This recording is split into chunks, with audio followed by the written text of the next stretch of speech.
Всем привет, ребят, не пугайтесь, то, что со мной кот, ну, типа, он не спрыгнет, все ровно, мы с ним постоянно так выходим на балкончик, и он достаточно долго может так сидеть, и ему даже это в кайф. Хороший вид, да?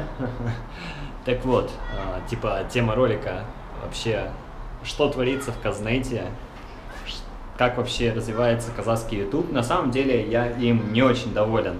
Потому что если зайти типа в YouTube, там топы США или той же России, очень много блогеров и так далее, но у нас по большей части попадают в топы либо новенькие клипы какой-нибудь звезды типа Ерке Исмахан или еще что-то. Я, конечно, очень люблю эту исполнительницу, но тем не менее чуть-чуть расстраивает тот факт, то, что очень мало блогеров. Нет, правда, у нас, конечно, достаточно сильно развиты вайны. Типа, это круто, у нас там есть Жека, Сека, да еще куча вайнеров, которые, типа, молодцы, Юфрейм там красавчики. Но у нас очень мало блогов, и что самое обидное, есть хорошие блогеры, которые действительно поднимают важные темы, да, социальные, но как-то все это проходит мимо. И смотришь, и типа 10 тысяч просмотров, 5 тысяч просмотров, 1000. И типа у нас очень популярен развлекательный контент, и меня пугает то, что у нас никто не пытается типа задуматься о чем-то более глобальном, там, я не знаю.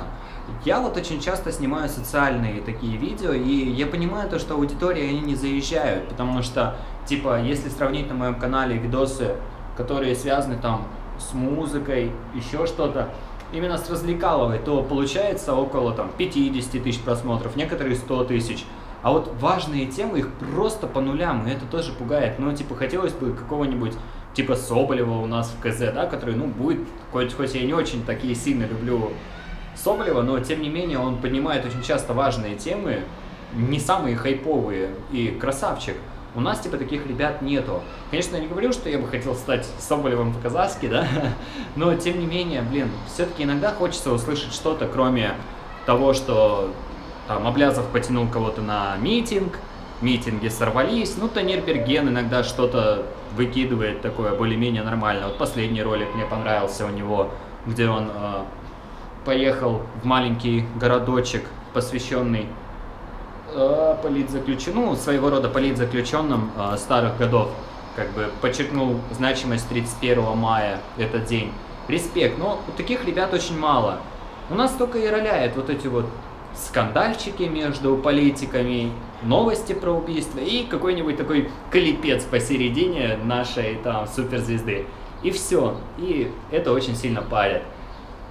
Я думаю, то, что ребята, которые меня смотрят, очень многие, на самом деле много сообщений, типа, вот, я тоже бы хотел стать ютубером и все дела, там, пытаться что-то снимать. Так вперед, ребят, что вы спрашиваете, что я вам скажу, снимайте про игрушки и у вас все попрет, камон. Нет, вы сами должны снимать то, что вам интересно. И, мне кажется, надо разбавлять вот эту вот развлекуху чем-то более серьезным. Мне бы очень хотелось увидеть тех же ребят на казахском. Камон, ребят, у нас очень много ребят, которые живут в аулах, да, и, действительно, они плохо говорят по-русски, в этом нет ничего такого, это их страна, они говорят на своем родном языке, и они не понимают многих, типа, блогеров, которые говорят на русском. Так вперед, ребят, сделайте канал, где будет осведомляться, где будет что-то на казахском языке. Вперед, я был бы очень за такой теме. К сожалению, я не могу снимать подобные форматы, но это сейчас. Возможно, когда-нибудь я сниму что-то на казахском языке и буду это делать чаще. Потому что есть люди, которые пишут в комментариях, которым интересно то, что я говорю, но они не всегда понимают смысл сказанного мною. Типа, пишет на русском, я вижу то, что это человек, который плохо говорит по-русскому, потому что, он совсем неправильно сам изъясняет свои мысли. И наверняка он бы хотел услышать мою позицию, мою точку зрения на казахском языке. Так вот, камон, ребят, вообще меня бесит YouTube. Просто бесит. Что у нас в трендах всегда какая-то хрень, неинтересная. У нас огромная страна, дико интересная, но столько мест, и почему ребята, которые стараются, которые снимают реально что-то годное, у них все так херово. Может, я это про себя говорю, да? Камон. Да нет, я не парюсь. Я типа знаю то, что видосы, которые я пилю, которые иной раз мне очень хочется сказать, они соберут мало, да?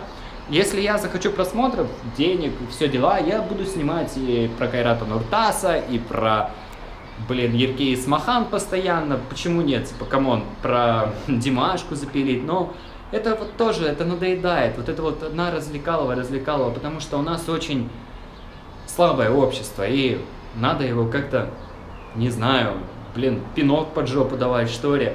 Хочу следующий ролик сделать небольшое обучение, небольшую такую обучалку, показать, как можно помочь детдому.